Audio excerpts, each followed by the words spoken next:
2026년 1월 12일 저녁 7시. 전 세계 K-팝 팬들의 시선이 하나의 인스타그램 계정으로 쏠렸습니다. 바로 뉴진스에서 불명예스럽게 퇴출당한 다니엘이 침묵을 깨고 첫 라이브 방송을 켠 순간이었습니다. 약 10분 남짓한 짧은 시간이었지만 이 방송이 남긴 파장은 결코 가볍지 않았습니다. 화면 속 다니엘은 시종일관 울먹이며 팬들의 감성을 자극했지만 냉정하게 이 사태를 지켜보는 전문가들의 시선은 싸늘했습니다. 그 눈물 뒤에는 대중의 동정심을 이용하려는 뻔한 속셈과 앞으로 닥쳐올 재판을 유리하게 이끌려는 치밀한 계산이 숨어 있었기 때문입니다. 단언컨대 이날의 방송은 순수한 소통의 장이 아니라 철저히 기획된 여론전의 서막이었습니다. 오늘은 다니엘이 쏟아낸 발언들을 현미경처럼 정밀하게 분석하고 그 속에 숨겨진 모순과 충격적인 진실을 낱낱이 파헤쳐드리겠습니다.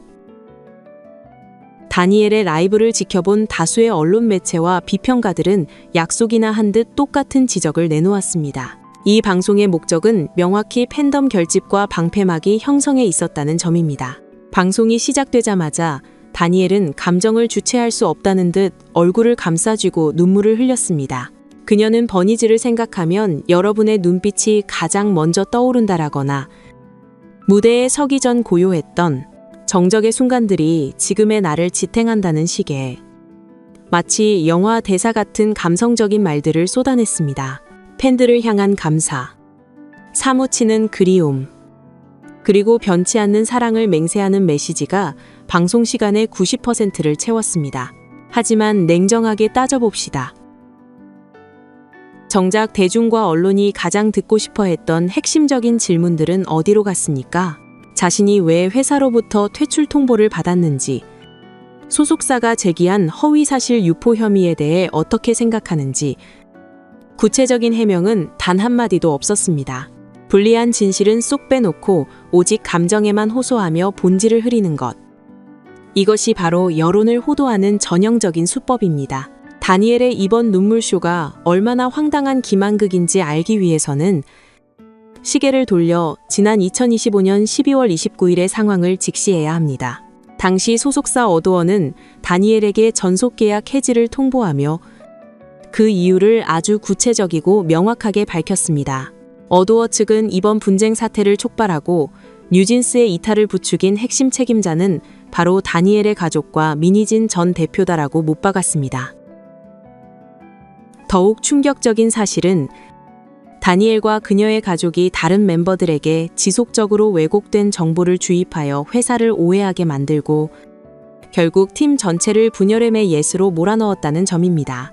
다니엘은 라이브에서 항상 뉴진스를 생각했고 멤버들과 함께하기 위해 끝까지 싸웠다라고 주장했습니다. 하지만 혜인, 그리고 한이가 어도어로 복귀하는 과정을 보면 이 주장은 새빨간 거짓말임이 드러납니다. 특히 한이는 가족들과 함께 한국을 찾아 회사와 장시간 깊이 있는 대화를 나누었고 그 과정에서 자신이 다니엘 측의 잘못된 정보에 속았음을 깨닫고 복귀를 결정했습니다. 멤버들을 위했다는 그녀의 말과 달리 실제로는 멤버들의 눈과 귀를 가리고 자신들의 이익을 위해 이용하려 했던 정황이 포착된 것입니다. 다니엘의 진정성을 의심하게 만드는 결정적인 증거는 또 있습니다. 바로 그녀가 라이브를 진행한 개인 인스타그램 계정 다즈벨런의 생성 시점입니다. 업계 관계자들의 추적에 따르면 이 계정은 이미 지난 9월경에 만들어진 것으로 추정되고 있습니다.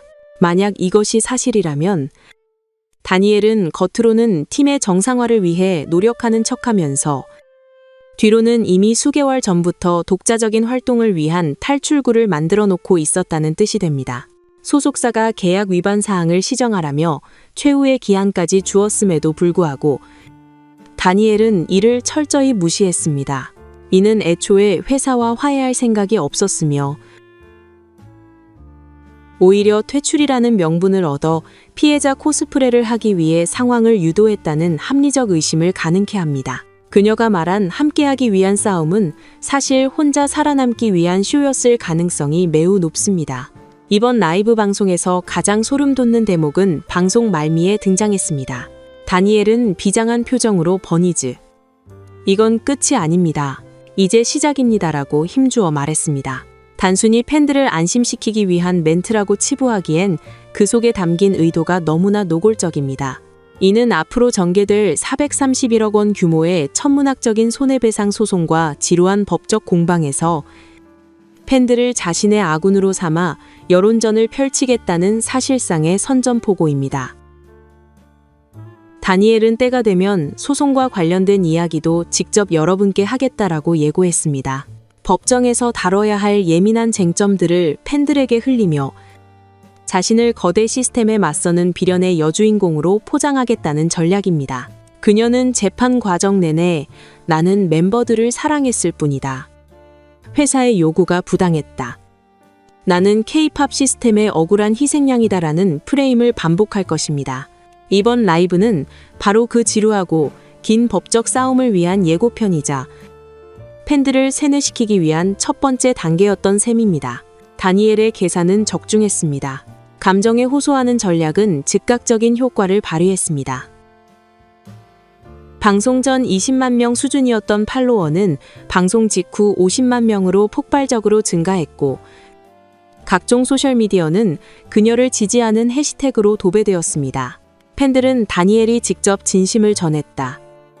여전히 소속사가 악당이다라며 흥분하고 있습니다. 하지만 이 인스타그램 계정은 이제 단순한 소통 창구가 아닙니다. 다니엘이 게시물을 올릴 때마다 팬들이 조직적으로 움직이며 여론을 공격하는 사이버 전초기지가 되어버렸습니다. 주목할 점은 1월 10일 계정 공개부터 12일 라이브 방송, 그리고 법무법인의 입장 발표까지 모든 것이 군사작전처럼 일사천리로 진행되었다는 것입니다.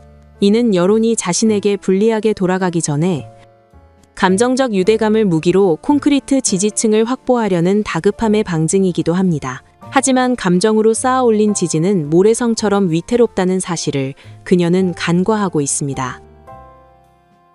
다니엘의 라이브 방송은 팬들의 마음을 잠시 훔치는 데는 성공했을지 모릅니다. 하지만 냉혹한 법의 심판대 앞에서도 과연 그 눈물이 통할까요? 법정은 감정이 아니라 오직 팩트와 증거, 그리고 법리로만 판단하는 곳입니다.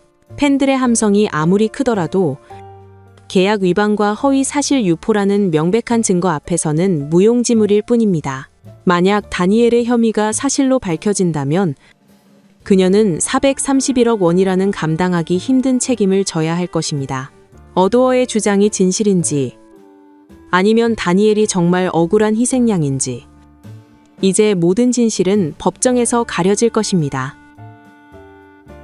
우리는 다니엘의 눈물에 현혹되지 않고 앞으로 드러날 객관적인 사실들을 냉철하게 지켜봐야 합니다. 다니엘의 쇼는 끝났지만 진짜 잔혹한 현실의 드라마는 이제 막을 올렸습니다.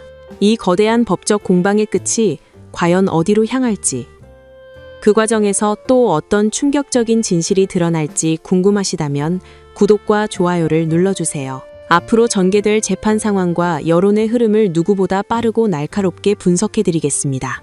시청해주셔서 감사합니다.